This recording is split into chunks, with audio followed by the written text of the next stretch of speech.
Obrigado, nobre senador Wellington Fagundes, pela sua generosidade. Realmente, aéreo quer dizer sol, quer dizer energia. A minha formação, eu sou engenheiro eletricista, formado pela Universidade de Brasília, no ano de 1982, longínquo 82. Quero agradecer a Vossa Excelência por essa lembrança e cumprimentar nossos ouvintes da Rádio TV Senado, cumprimentar a Vossa Excelência pelo extraordinário pronunciamento aqui feito. Deixar claro, Vossa Excelência já deixou, mas eu quero reforçar, que nós, desde quando começou essa crise, estamos todos de plantão, trabalhando ininterruptamente para tentar superar essa crise. Que nós aqui do Senado não estamos omissos, muito pelo contrário, e nem estamos de costas à crise que passa o Brasil. Estamos trabalhando, inclusive ontem, até altas horas da noite, estávamos por aqui reunidos para tentar superar a crise. Veio essa informação do acordo, que eu vou, inclusive, começar a minha fala aqui lendo, que seria a superação da crise, e nós desmobilizamos a sessão ordinária que o presidente do Senado faria hoje, para que avaliássemos algumas outras questões para a próxima terça-feira. E, lamentavelmente, por falta, talvez, de falar com todas as lideranças, por falta de um acordo mais amplo que envolvesse todos, ainda a greve continua, trazendo transtorno para o Brasil inteiro, inclusive com suspensão de alguns voos aqui no Distrito Federal e alguns estados, né? E eu estava vindo hoje mais cedo um pouco, lá de várias regiões de Brasília, a gente percebe vários postos fechados, sem combustível aqui na nossa capital. Então, quer dizer, um absurdo, fichas enormes aonde ainda tem combustível, um caos se instalando em todos os lugares, e que nós temos que evitar essa questão, e que nós, no Congresso, estamos aqui reunidos exatamente para isso. Meu nobre presidente, senador Wellington Fagundes, primeiro eu quero iniciar minha fala aqui, lendo para todos os brasileiros, para quem ainda não soube, qual foi a proposta de acordo que nos chegou ontem, para que todos possam entender e avaliar o que chegou, e que, segundo o Palácio do Planalto, seria uma forma de superar a crise com os representantes que lá estiveram discutindo essa questão. Vou ler desde o início para que o povo possa entender. De um lado, o governo federal, representado pela Casa Civil da Presidência da República, pela Secretaria de Governo da Presidência da República, pelo Ministério dos Transportes, pelo Gabinete de Segurança Institucional, pelo Ministério da Agricultura, Pecuária e Abastecimento, representado pelos seus respectivos ministros, doravante designados apenas Governo Federal. De outro lado, a Confederação Nacional dos Transportadores Autônomos, CNTA, a Confederação Nacional do Transporte, a CNT, a Federação dos Caminhoneiros Autônomos de Cargas em Geral do Estado de São Paulo, a FETRABENS, a União Nacional dos Caminhoneiros, a UNICAM, o Sindicato dos Transportadores Rodoviários Autônomos de Bens do Distrito Federal, a SINDICAM-DF, o Sindicato Nacional dos Cegonheiros, SINASEC, a Federação Interestadual dos Transportadores Rodoviários Autônomos de Cargas e Bens da Região Nordeste, FECONI, a Federação dos Transportadores Autônomos de Carga dos Estados de Minas Gerais, FETRAMIG, e a Federação de Transportadores Autônomos de Carga do Espírito Santo, a FETAC Espírito Santo, representado pelas suas dirigentes, abaixo-assinados, doravante designados entidades. Senhor presidente, com toda essa representação, meus cumprimentos aos nossos visitantes aqui, sejam muito bem-vindos ao Senado. Estamos numa sessão de debate, por isso as pessoas que estão inscritas vêm aqui colocar suas posições. Estamos conversando exatamente sobre a crise que assola o Brasil, que preocupa a todos nós e que precisamos superá-las de melhor forma possível. Ontem, senhor presidente, nós aqui reunidos com todas as lideranças, eu, Vossa Excelência e outros líderes, né, junto com o nosso presidente do Senado Federal, que foi, inclusive, durante a nossa reunião, 2 vezes ao Palácio do Planalto e voltou para poder discutirmos a situação, né? Com essa representação toda que se sentou, e acaba depois que passa-se a situação e o acordo que foi feito, que eu vou ler daqui a instantes, não foi concretizado, algum problema houve. Ou as entidades que colocava que representava os paredistas, não representava de fato os paredistas, ou a proposta estava aquém do colocado, da necessidade real para a solução do problema. Então, esse problema precisa ser superado. Estamos aqui presentes exatamente para deixar claro a nossa não omissão, o nosso compromisso com solução para o nosso país.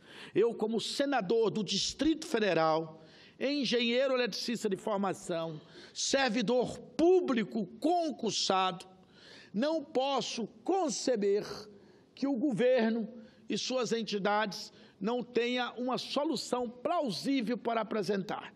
Porque um governo que tem instrumento para urgência e emergência, como a medida provisória, um governo que tem instrumento, como decretos que pode ser feito, um governo que dirige o país, que é o acionista majoritário da Petrobras, que é uma empresa do governo, tá certo? Que é o que indica e que define as políticas da ANP, da NTT, das transportadoras e todo mundo, não ter solução por caso, isso não é possível a gente concordar com a situação. Solução precisa acontecer. Então, por isso é que a gente exige do governo, e eu estou sabendo aqui pela NET, que o governo está reunido com todos os seus ministros agora, e nós estamos aqui no Congresso de plantão também para poder, qualquer situação que depender de nós, encaminharmos, tá certo? É necessário que se reveja a discussão que foi feita ontem, que eu vou ler aqui nesse instante, para que se chegue a um fim a essa greve que está prejudicando, na verdade, são os mais frágeis da população, os mais pobres, que estão tendo os preços nos mercados majorados artificialmente, que está tendo que pagar litro de combustível até a R$10, um absurdo para nós que já vendíamos combustível para outros países a menos de R$3 e pagando nos postos 5, agora está pagando 10. Então, alguma coisa está errada na política do governo, na política da Petrobras, que é uma empresa do governo.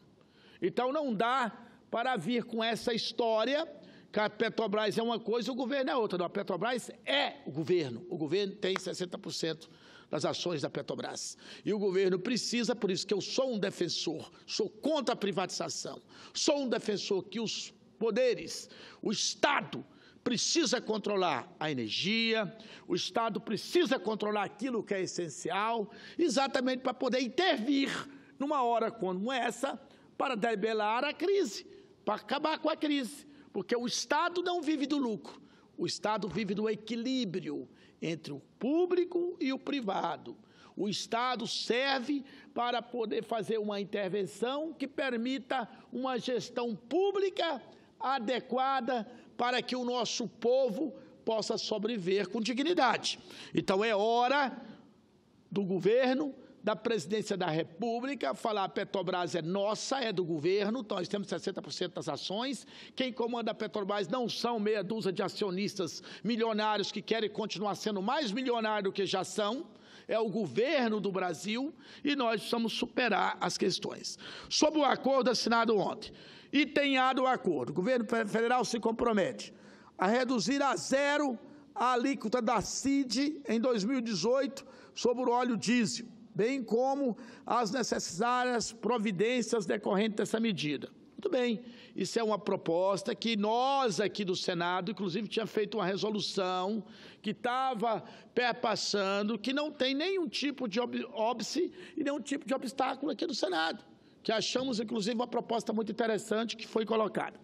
E tem B, manter a redução de 10% no valor do óleo diesel a preços da refinaria já praticados pela Petrobras nos próximos 30 dias, considerando as necessárias compensações financeiras pela União à Petrobras, no intuito de garantir a autonomia da estatal.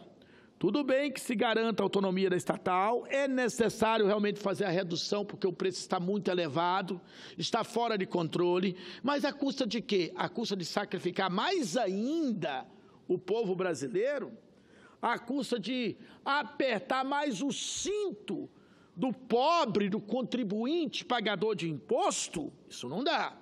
Então, nós temos que pensar como é que vai ser feita essa compensação à Petrobras, que tem ganhando lucro em cima de lucro, e esse lucro não pode ser em cima do trabalhador. Letra C do acordo. Assegurar a periodicidade mínima de 30 dias para eventuais reajustes do preço do óleo diesel na refinaria, a partir do preço definido pelo critério do item B, considerando as necessárias compensações financeiras pela União à Petrobras, no intuito de garantir a autonomia da estatal. Mesma questão que eu falei no item B.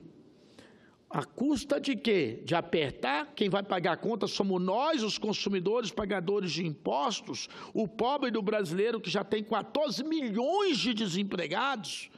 A custa disso não dá. Então, o governo precisa fazer isso, sim, que está no item C, porque no governo lá, antecessor a este governo, teve apenas 8 aumentos de diesel ao longo do governo. Então, por que agora tem que ter aumento todo mês ou ter aumento até todos os dias? Não dá, meu nobre senador Wellington Fagundes. Há alguma coisa errada nesse reino que precisa ser consertado. Então, o governo precisa reunir seus técnicos, porque aquilo que eu falei, o governo passa, de 4 em 4 anos eleito, Vossa Excelência, inclusive, é o nosso pré-candidato a governador do Mato Grosso, espero que ganhe as eleições, porque tem uma experiência administrativa muito grande e uma experiência política muito grande, com certeza vai ajudar o Mato Grosso a superar as suas questões. Os governos passam de 4 em 4 anos, de 8 em 8 anos. Agora, o Estado permanece.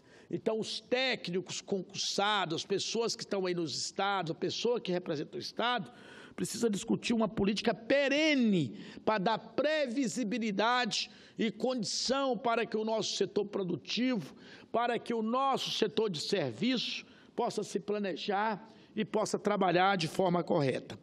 Item D do acordo. Reeditar no dia 1º de junho de 2018 a tabela de referência de frete do serviço do transporte remunerado de cargas por conta de terceiro, bem como mantê-la atualizada trimestralmente pela NTT. É óbvio, se tem aumento do combustível, o frete aumenta, mas tem que ter controle essa questão, porque quem precisa de frete também, como é que vai ficar? Vai aumentar o salário para a gente poder pagar os fretes que é necessário fazer? Então, é uma discussão complexa que tem que ser feita com todo o cuidado necessário. Item E. Promover gestão junto aos estados da federação para a implementação da isenção de tarifa de pedágio previsto no artigo 17 da Lei 13.103 de 2015, ou seja, não cobrança sobre o eixo suspenso em caminhões vazios, em não sendo bem-sucedida a tratativa administrativa com os estados, a União adotará medidas judiciais cabíveis. Meu nobre senador Wellington Fagundes, isso aí já era para ser adotado há muito tempo. Se o eixo está suspenso, não tem motivo de pagar pelo eixo que está suspenso e que não está fazendo a rodagem na rodovia, tá certo? Então, isso aqui não tem favor nenhum, isso aqui é uma questão de lógica fazer. E outra, o governo gastar milhões, igual gastou para recuperar rodovias, e depois faz pedágios, e o pedágio caro, as rodovias se deteriorando, igual a Vossa Excelência falou aqui há poucos instantes, e as concessionárias não fazer o investimento correto, e ainda querer cobrar pedágios altíssimos, isso é um absurdo, isso é uma injustiça, e que nós não podemos concordar.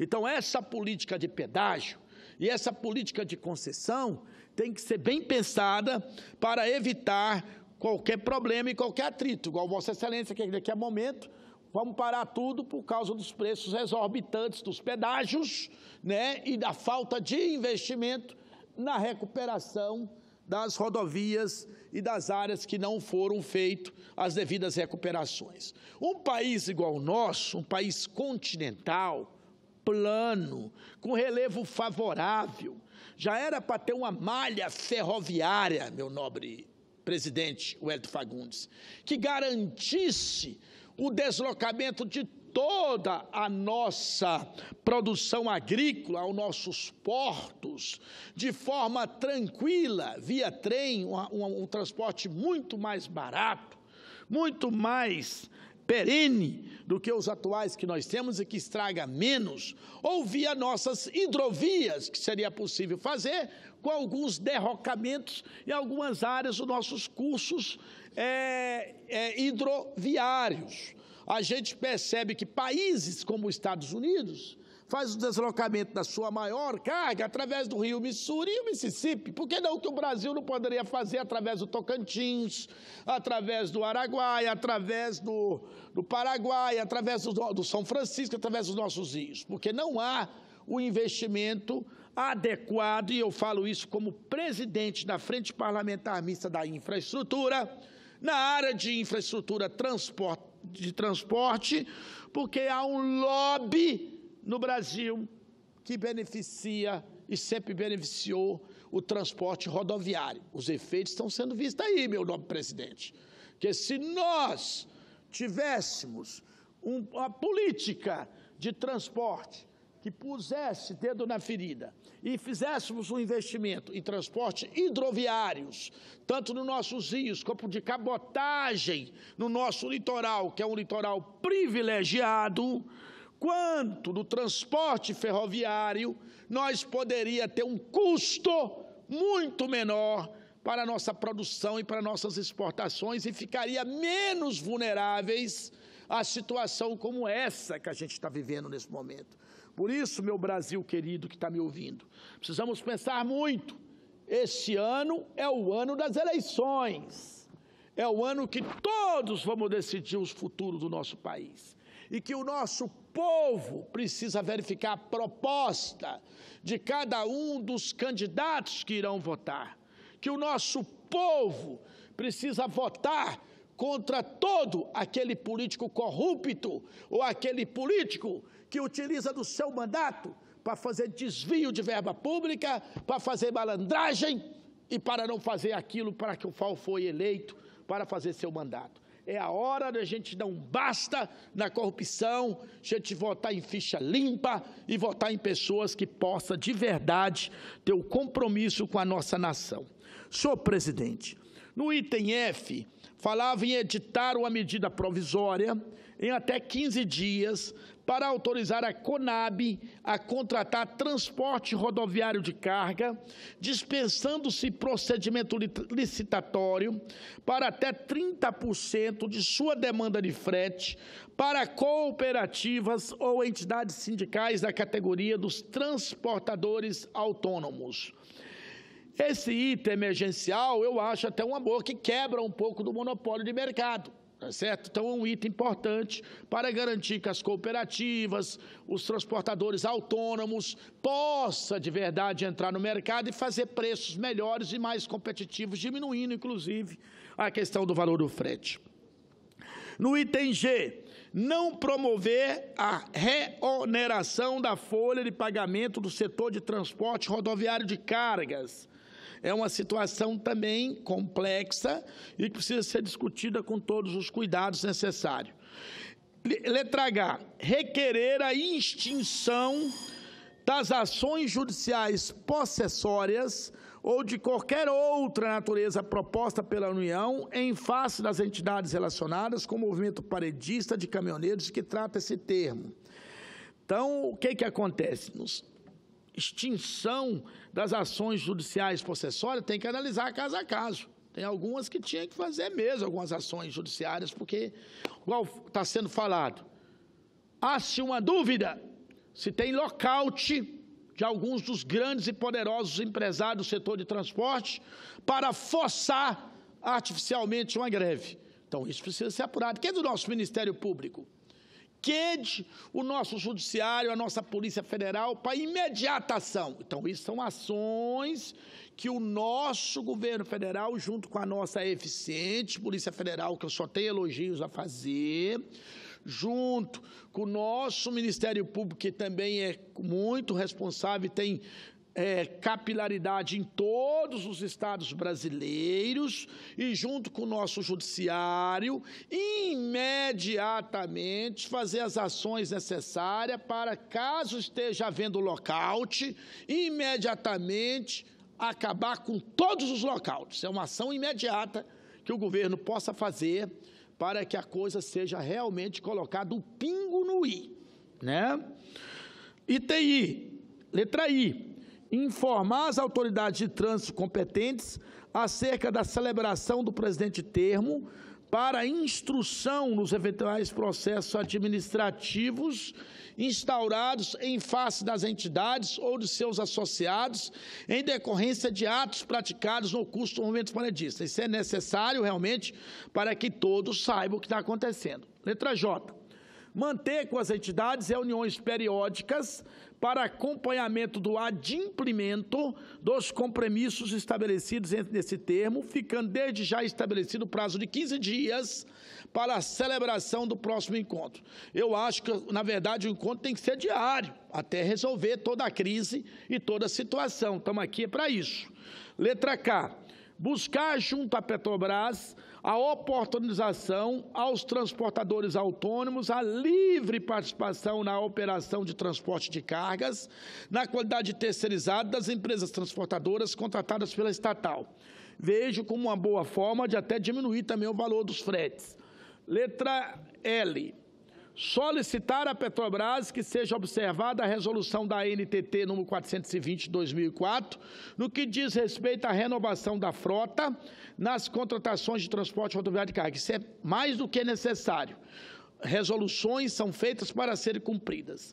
2. As entidades reconhecem o empenho do governo federal em buscar soluções para atender as demandas das categorias representadas pelas entidades, como se comprometem a apresentar aos manifestantes o presente termo para a suspensão do movimento paredista por 15 dias, quando será realizada a nova reunião com o governo federal para acompanhamento do adimplemento dos compromissos estabelecidos nesse termo. Nessa questão aqui, meu nobre senador Wellington Fagundes, é necessário que as entidades tenham realmente agilidade, tenham pulso, tenham liderança. Eu mesmo fui diretor da Central Única dos Trabalhadores por 5 mandatos, fui coordenador de sindicato, fizemos greves e greves, e quando a gente chegava a um bom termo, algum acordo, a gente tinha o poder para terminar com a paralisação, caso o acordo fosse feito. Então, as entidades precisam assumir o seu papel de verdade na liderança do movimento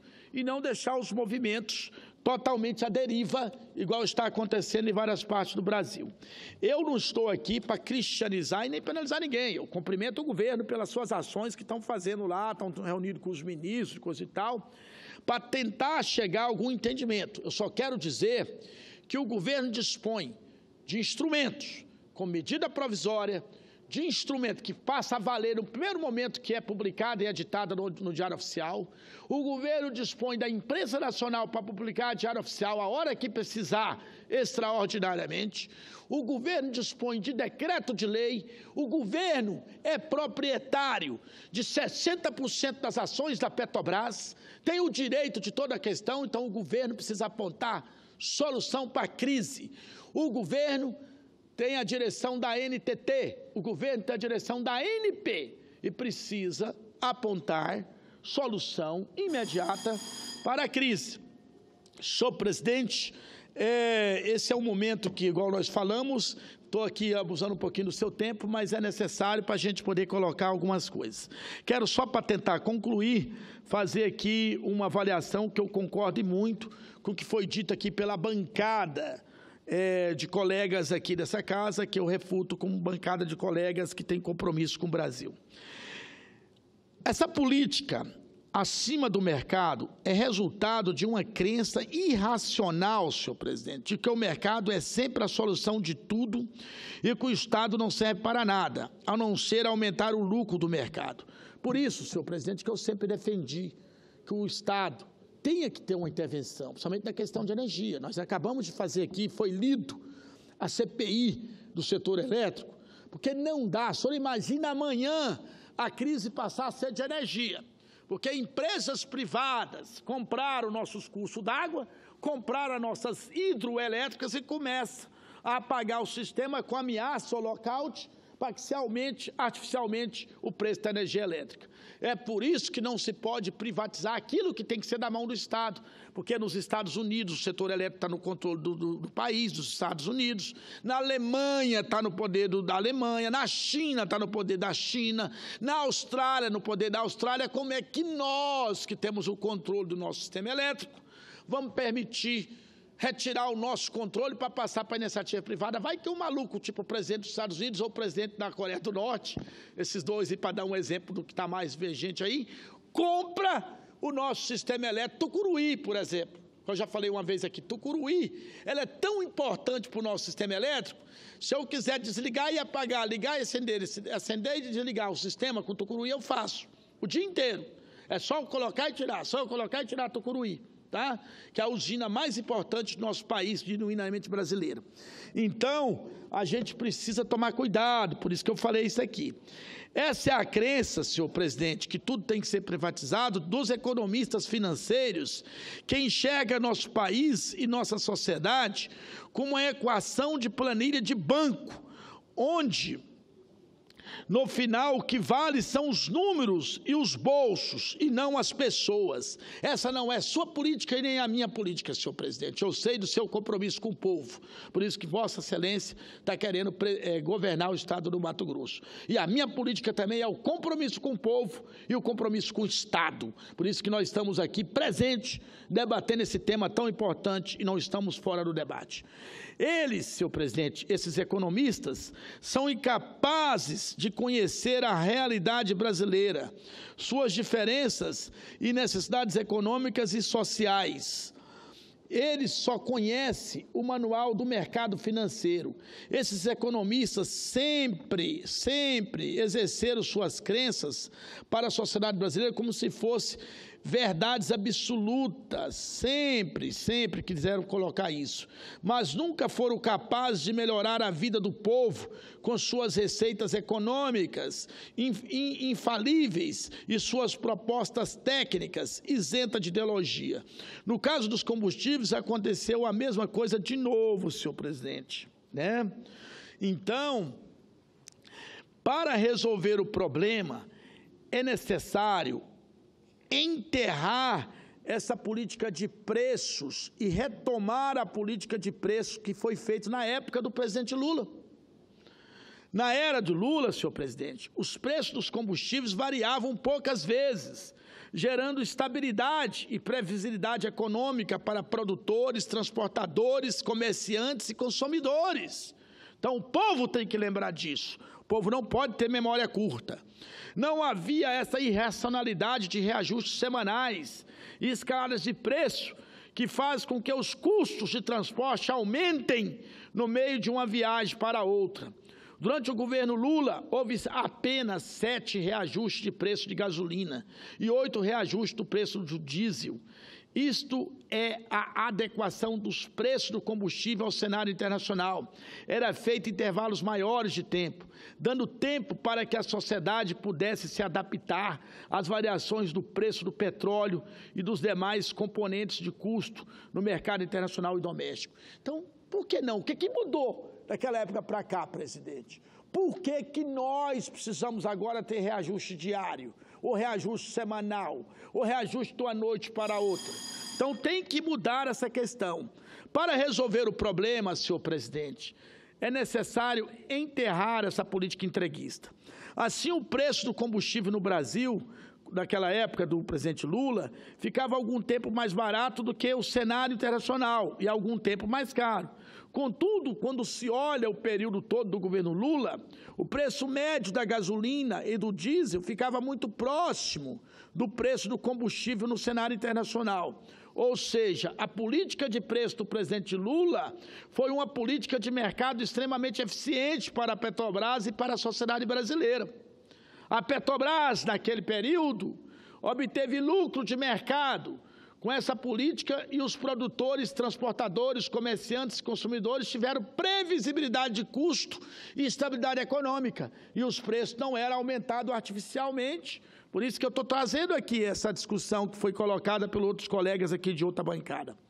Com certeza, A culpa dessa volatilidade da escalada de preços nos últimos anos e da situação de desabastecimento é da política de preços praticada pelo nosso jovem tucano que está na Petrobras, Pedro Parente, com a concedência, lamentavelmente, do nosso governo. Então, eu acho que deveria demitir imediatamente, pelo bem do Brasil, o seu Pedro Parente da Petrobras, o governo assumir a responsabilidade como acionista majoritário da Petrobras e falar: a Petrobras é do Brasil e nós não vamos sacrificar o povo brasileiro para ficar dando lucro para banqueiro e para ficar dando lucro para os milionários que são os acionistas majoritários da Petrobras. Então, meu nobre presidente da República, Michel Temer, vamos demitir o presidente da Petrobras e vamos colocar na frente da Petrobras uma pessoa compromissada com o Brasil, que queira resolver a crise. Os números mostram que a geração de caixa da Petrobras depois de 2011 e 2015 acompanhou a tendência e o comportamento das demais. Senhor presidente, formalizar a política de reajuste, como a feita pelo presidente Lula, com melhor volatilidade de preços, é necessário. Reajustar o preço para mais ou para menos, com frequência e períodos maiores do que no passado, equilibrando a balança da Petrobras e interesse da população, usando bandas em média móvel. Isso é preciso para o governo analisar essas possibilidades. Porque se deu certo no passado, por que não pode dar certo agora no presente? Então, é questão de ter uma agilidade. Os reajustes, senhor presidente, devem seguir a tendência mais consolidadas e não a fatores apenas conjunturais. De outro lado, não é justo a proposta do governo de baixar o preço do combustível com isenção fiscal do PIS e COFINS, tendo em vista que jogará a conta dessa atrapalhada momentânea que nós estamos vivendo do governo nas costas dos mais pobres. Eu fui o relator da CPI da Previdência, senhor presidente. Provamos por A e B que a Previdência brasileira não era deficitária igual muitos do governo alegava. Provamos e aprovamos por unanimidade o nosso relatório. E nós sabemos o tanto que a COFINS, que é uma contribuição necessária para a Previdência, necessária para a política de ação social, que ela não pode ser isentada para fazer favor para banqueiro, para empresário milionário da Petrobras. Então, a COFINS é necessária para que nós tenhamos uma previdência equilibrada, senhor presidente. Tendo os recursos do PIS, financia o abono e o seguro-desemprego, além de compor as receitas do FAT, o Fundo de Amparo ao Trabalhador. E a COFINS é uma contribuição social que financia as políticas e ações de saúde, assistência social e previdência.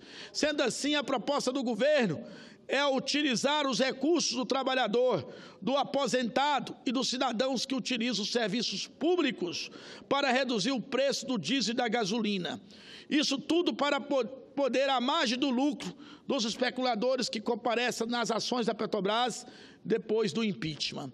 Então, eu vi o esforço do meu presidente que está aqui na casa, Eunício Oliveira, ontem, junto conosco, todos os líderes, para procurar uma solução, deixando claro que aquele projeto que foi aprovado, altas horas da noite, na Câmara dos Deputados, que isentava o PIS e o COFINS daquela forma, sem uma discussão clara, era um projeto que não iria resolver o problema, tal qual não resolve o problema mesmo e que tem a contrariedade de praticamente todos os parlamentares dessa casa. Eu, como nosso nobre presidente, eu teria mais o que falar aqui, mas nosso nobre presidente Eunício Oliveira chegou, queria até consultá-lo. Meu nobre presidente, o senhor quer fazer uso da palavra, eu vou encerrar por aqui. Posso continuar? Então, vou continuar aqui um pouquinho mais para concluir aqui toda a minha fala, viu, meu presidente Wellington Fagundes? Zerar o PIS/COFINS tem como efeito imediato o contingenciamento de gastos no serviço de saúde, assistência social, previdência e amparo ao trabalhador, tendo em vista que a redução de receita deverá ser acompanhada da redução de despesas, algo estimado em 12 a 14 bilhões, ou seja, no fundo o governo vai tirar dinheiro dos pobres para dar aos acionistas ricos da Petrobras. Além de ser totalmente injusto e imoral, a medida pode ser inócua, tendo em vista que futuros reajustes podem ser anunciados a qualquer tempo, por qualquer motivo, preço do dólar, do petróleo, etc. e tal. Por isso que eu quero cumprimentar, senhor presidente, o senhor como líder do PR, o nosso presidente Eunício Oliveira, por nós termos discutido ontem lá na liderança, que aquele projeto que fora feito, inclusive, cálculos errados da Câmara dos Deputados, não é um projeto que prosperará aqui no Senado Federal, isentando o PIS e o COFINS, porque essa não é a solução para resolver a crise. Pior ainda, foi a solução de curtíssimo prazo, senhor presidente, que foi adotado para obter uma trégua na greve. O preço da gasolina e do gás de cozinha vai continuar o mesmo, não havendo qualquer redução. Isto é, os mais pobres e a população em geral continuarão sofrendo as consequências nefastas dessa política desastrosa. No caso do diesel, o governo vai pagar para a Petrobras manter a redução de 10% do valor do litro por 30 dias, devendo a empresa reajustar esse preço apenas uma vez por mês. Ou seja, o governo vai subsidiar essa redução temporária do valor do diesel com os recursos do orçamento da União. Ao fim e ao cabo, o que vai acontecer é que o governo vai usar o dinheiro dos impostos pagos aos cidadãos para subsidiar o lucro dos acionistas ricos da Petrobras. Isso é uma injustiça com a qual a gente não pode concordar. Dessa forma, o setor de transporte conseguirá uma redução momentânea do valor do combustível, mas quem vai pagar essa conta é o contribuinte, tendo em vista que o acionista privado da Petrobras continuará recebendo o mesmo lucro. Em suma, a União vai indenizar o prejuízo que o acionista privado teria com a redução do preço do diesel. Isso não é justo, nós não podemos aceitar isso. Para quase chegar à conclusão, só falta 2 parágrafos. Esse acordo mostra a verdadeira cara do que foi feito na Petrobras. Eles trouxeram uma grande instabilidade econômica, com os 229 reajustes feitos até agora. Por isso que eu peço a demissão de Pedro Parente. Temos vários concursados públicos federais no Brasil, na União, que pode assumir a direção da Petrobras, ser patriota com o nosso país e defender o Estado brasileiro. Eles diminuíram a capacidade produtiva da Petrobras de refinar o óleo. Eles aumentaram, praticamente dobraram, a importação de derivados de petróleo, beneficiando as empresas estrangeiras. Eles fizeram uma política de transferência de renda do consumidor brasileiro para o acionista privado da Petrobras, mantendo preços acima do mercado. E, por fim, eles fizeram um acordo de manter essa lucratividade para esses acionistas, indenizando-os de qualquer política mais racional de preços. Concluindo, de verdade agora, senhor presidente. Diante disso, é necessário avaliar, senhor presidente, a necessidade que os recursos para subsidiar essa redução temporária de preço a curto prazo sejam tirados possivelmente, das seguintes questões: da redução do valor da renúncia fiscal, que foi dada na Lei 13.586 de 2017 para as empresas petrolíferas. Então, essa pode ser uma das fontes para solucionar o problema. Outra fonte pode ser rever a isenção fiscal concedida sobre lucros e dividendos que existe desde 1995, pode ser uma outra das possibilidades de solução. Outra possibilidade de solução é extinguir os juros sobre o capital próprio, mecanismo fiscal que evita e diminui a tributação do lucro das pessoas jurídicas. Outra possibilidade é aumentar a alíquota do CSLL, das instituições financeiras, o único segmento econômico que consegue bater recorde de lucro na atual crise. Então, os banqueiros, está na hora de pagar um pouco dessa conta, senhor presidente. Outro é criar imediatamente um imposto das grandes fortunas, para que a gente possa também investir no povo brasileiro. Então, o subsídio do governo para os acionistas da Petrobras é um absurdo completo. Caso eles insistam nisso, quem deve pagar deve ser o andar de cima e não o andar de baixo, o nosso povo brasileiro. Então, eu quero agradecer Vossa Excelência pela condescendência do tempo, agradecer mais uma vez meu presidente Eunício Oliveira, que estava lá no seu estado, tomou um voo ontem imediatamente para cá, nos convocou como líderes, estávamos aqui ontem até altas horas, continuamos hoje, amanhã estaremos aqui, depois da manhã estaremos aqui, pronto para nos reunirmos a hora que for necessário e dar sequência e fazer as ações que nós aqui do Congresso Nacional precisamos fazer. Obrigado, meu presidente Eunício Oliveira. Obrigado, meu nobre presidente Wellington Fagundes. Obrigado, Brasil.